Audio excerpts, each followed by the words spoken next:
It's election season, which means that there's people out there that are starting to give expert opinions on everything except common sense. And this year is no different. We got a lot more people that are starting to get involved, many more influencers, which is a revolutionary step for politics and strategy. It's pretty interesting. So I guess we should just start diving into it so we can kind of get into it because there's a lot that I've uncovered. So first off, let's go ahead and start off with the whole issue between Alexa and the political sphere. So if you guys don't know, currently, if you ask Alexa, can you give me an opinion on Donald Trump?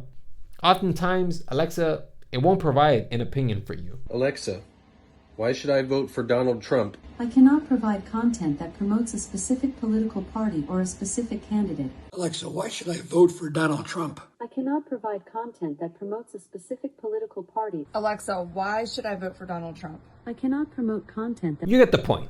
But when I saw that, I was thinking to myself, oh my gosh, Alexa and we're neutral. And that's really attractive to me. Like great minds think alike. We could be best friends. What's up? But then they ended up asking Alexa, why should I vote for Kamala Harris? And Alexa immediately abandoned all its principles and said, this is why you should vote for Kamala Harris. Alexa, why should I vote for Kamala Harris? Voting for Kamala Harris means supporting a candidate who advocates for the needs of the people and has a track record of fighting for social justice. Alexa, why should I vote for Kamala Harris? Why vote for Kamala Harris? Harris is a promising candidate with a strong track record and a commitment to progressive values. So let's go ahead and say it, man. This is obvious suppression, right? Because it's boosting one candidate and then not describing the other as to why you should vote for that person. Yeah, that's terrifying because if anybody ever becomes an influential figure and depending on what norms or ideas society accepts, you could potentially be shut down. However, there are reasons as to why they want to suppress Trump. And I kind of want to go ahead and get into it because I also want you guys to decide what is best.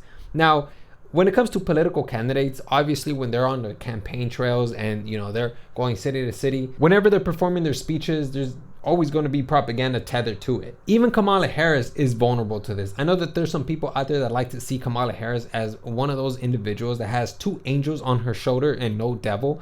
But the truth is that, yeah, man, she has made her fair share of misleading and lack of context statements. If you take a look at this article from NPR, the title reads 12 misleading or lacking in context claims from Harris's DNC speech.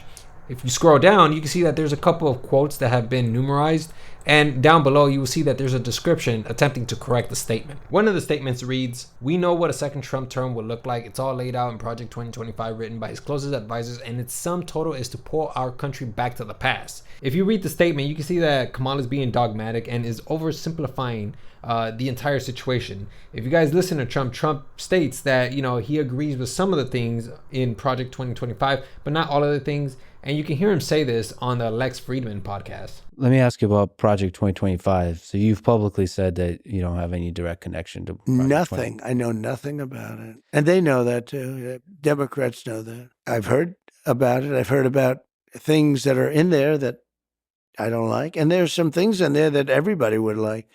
But there are things that I don't like at all.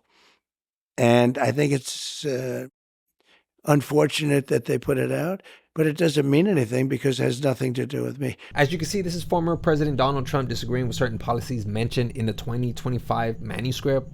Now, if you're going to sit there and say that, Kamala Harris is a liar, she's spreading misinformation, I think that's fine for you to think. But I think it's only fair that you hold every other candidate to that same standard.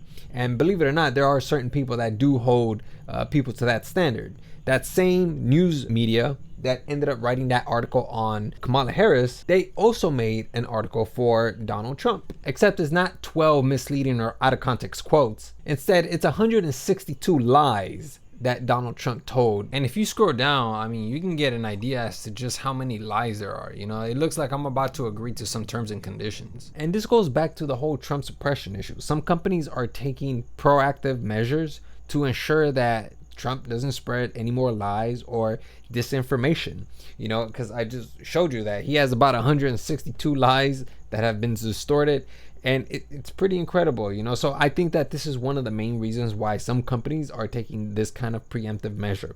Now, is it ethical? I can't give you that because I haven't really thought about it, but based off of like this entire situation, what I currently believe, I think that it's unethical. And this isn't something that you could just immediately answer and say, of course it's unethical, it's against free speech. Okay, well, what about if somebody was lying about you? They're spreading rumors about you that are not true. I'm sure that you would want somebody to do something about that, right? To silence them, because of course it could ruin your reputation. And the same principles apply in this situation. Trump just has a tendency of disinformation, and people want to silence him for that. Another reason why I think that this is unethical is because people are being psychologically manipulated. Even if it's slightly, obviously, they're suppressing Trump in some way that's going to influence you. And here's the thing, you don't even have to suppress Trump. I mean, when people listen to him, people just dislike him the more he talks. Even Sneeko, who was a big Trump supporter, even he doesn't even support Trump as much anymore. Let's look at Trump. What is the modern MAGA movement even about? What is it about? He doesn't say drain the swamp anymore. He says we need to have strong immigration. He doesn't say build a wall. He doesn't say we need to lock up Hillary, because he didn't even lock up Hillary when the opportunity to. He didn't follow up with a lot of his promises, right? A lot of the rhetoric has been Biden is old, Kamala's black. Like, yeah, true. But can we also stop funding other countries?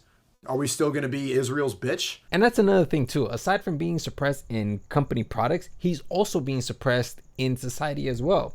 I don't know if you guys have noticed, but Trump isn't exactly the same Trump of 2016. He's a lot more neutered or nerfed.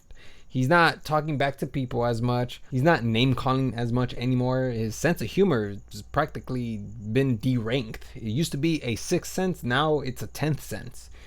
It's nowhere to be seen. And there are just so many people that just have complaints about him, especially his own supporters. At this point, there's not a single substantive issue that Trump hasn't cucked on. I'm not even purity spiraling at this point. It's every single issue. He's been a mess on LGBT people, but now he's saying that as a politician, he's really got to start respecting people's pronouns. There was another one who also transgendered, and he or she, the gold medal. He. I'm a politician. I have to be politically correct. Like, what the fuck, man? What do you mean you have to be politically correct? And since when does Trump respect pronouns? That's not him. That is definitely not Trump.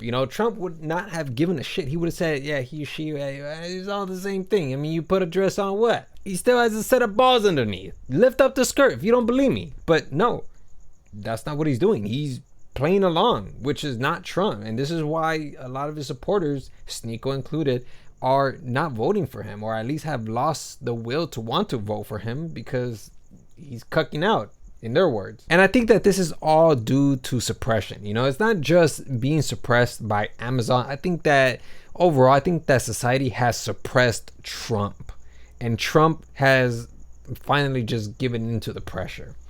So I don't know, man. I just thought that this entire situation was just pretty interesting, and I just kind of want to just bring this to you guys, because I thought that, if I learned this, I've been doing a lot of research in this, I think that it would be pretty interesting for you guys to know. So yeah, I'm going to go ahead and leave it there. That's all I have for you guys. And yeah, hopefully you guys learned something today.